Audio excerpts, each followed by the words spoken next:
Dabarkads Paolo Ballesteros, naging emotional ng pag-usapang muli ang tamang panahon. Sa latest podcast episode nga para sa Kalye Serye 10th year anniversary, muling binalikan nila Maine, Jowa Pao, Alan Kay at Miss Jenny Ferre ang ilang mga kaganapan sa rehearsals at sa mismong araw ng tamang panahon sa Philippine Arena. Hindi nga napigilang maging emotional ni Paolo Ballesteros nang sariwain ang mga magagandang pangyayari ng araw na iyon, lalo pa at buhay pa noon ang kanyang jowang Apam. Nagkaisang lahat. Naiyak ako, inaantok ka na. Yung kabilang mata naiiyak nung tadi. Hindi ka naiyak. Ba't ka naiyak pa? Kasi kumalan eh. Kasi naiyak ako kasi may jowa pa ako nun Nisa. Afam ang jowa. Kasama sa rehearsals. Kasama sa rehearsals.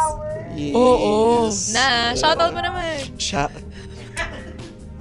Nasa langit na, right? Ay, hindi pa sure. nasa langit. Yun. Pangalan, mag-mic ka. Hindi yun yung na-chugi. Ay, sorry. Talaga? Oo. Oo.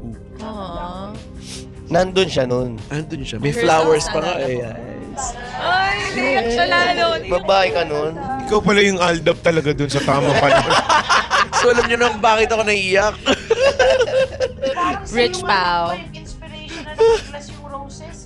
Yun. Yung Diba? Yung glass na roses. Ganda.